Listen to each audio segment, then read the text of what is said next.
ಆಚಿ ಮಸಾಲ. ಎಂತ ಅಡಿಗೆಯ ರುಚಿಯಾಗೋ ರಹಸ್ಯವು 20 ರೂಪಾಯಿ. ಇನ್ನ ಬೆಂಗಳೂರಿನ ಸ್ಯಾಟಲೈಟ್ ಬಸ್ ಸ್ಟ್ಯಾಂಡ್ ನಲ್ಲೂ ಕೂಡ ಪರಿಸ್ಥಿತಿ ಹೆಂಗಿದೆ ಅಂತ ಪ್ರಶ್ನೆ ಮಾಡಿದ್ರೆ ಅಲ್ಲೂ ಕೂಡ ಯಾವ ಬಸ್ಗಳು ಕೂಡ ತಮಿಳುನಾಡು ಕಡೆಗೆ ಹೊರಡ್ತಾ ಇಲ್ಲ ಅಂತ. ಸೊ ಪರ್ಯಾಯ ವ್ಯವಸ್ಥೆಗಳನ್ನ ಜನ ಮಾಡ್ಕೊಳ್ಬೇಕು, ಎಮರ್ಜೆನ್ಸಿ ಹೋಗ್ಲೇಬೇಕು ಅನ್ನೋ ಪರಿಸ್ಥಿತಿ ಇದ್ರೆ ಸದ್ಯಕ್ಕಂತೂ ಬೆಂಗಳೂರಿನಿಂದ ತಮಿಳುನಾಡಿಗೆ ಯಾವುದೇ ಬಸ್ ಸಂಚಾರ ಸ್ಯಾಟಲೈಟ್ ಬಸ್ ನಿಲ್ದಾಣದಿಂದ ಕೂಡ ಇಲ್ಲವಂತೆ. ತಮಿಳುನಾಡಿಗೆ ಹೋಗಬೇಕಾಗಿದ್ದ ಬಸ್ಗಳಿಗೆ ತಾತ್ಕಾಲಿಕವಾಗಿ ತಡೆ ಒಡ್ಡಿದ್ದಾರೆ ಹೋರಾಟಗಾರರು. ಹಂಗಾಗಿ ಬೆಂಗಳೂರಿನ ಸ್ಯಾಟಲೈಟ್ ಬಸ್ ನಿಲ್ದಾಣದಲ್ಲೇ ಬಸ್ಗಳು ನಿಂತಲ್ಲೇ ನಿಂತು ಬಿಟ್ಟಿದೆಯಂತೆ, ಯಾವುದು ಕೂಡ ಅಲ್ಲಿಂದ ಮೂವ್ ಆಗ್ತಾ ಇಲ್ಲ.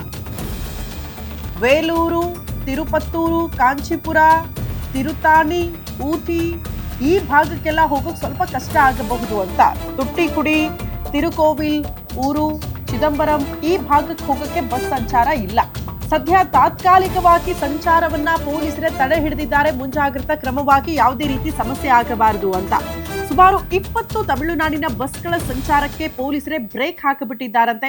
ಯೂಶಲಿ ಈ ರೀತಿ ಹೋರಾಟ ಮತ್ತು ಬಂದಿದ್ದಂಥ ಸಂದರ್ಭದಲ್ಲಿ ನೀವು ಅದನ್ನ ಮೀರಿ ಕೂಡ ಬಸ್ ಸಂಚಾರ ಆಗುತ್ತೆ ಅಂದ್ರೆ ಕಲ್ಲು ತೂರಾಟಗಳು ಆಗಿ ಹೋಗುತ್ತೆ ಪ್ರತಿಭಟನಾಕಾರರಿಂದ. ಹಾಗಾಗಿ ಮುನ್ನೆಚ್ಚರಿಕಾ ಕ್ರಮವಾಗಿ ಪೊಲೀಸರೇ ಅಲರ್ಟ್ ಆಗಿದ್ದು ಯಾವುದೇ ಬಸ್ಗಳು ತಮಿಳುನಾಡಿಗೆ ಹೋಗೋ ಹಾಗಿಲ್ಲ ಅಂತ 20ಕ್ಕೂ ಹೆಚ್ಚು ಬಸ್ಗಳನ್ನ ಸ್ಯಾಟಲೈಟ್ ಬಸ್ ನಿಲ್ದಾಣದಲ್ಲೇ ತಡೆ ಹಿಡಿದಿದ್ದಾರೆ.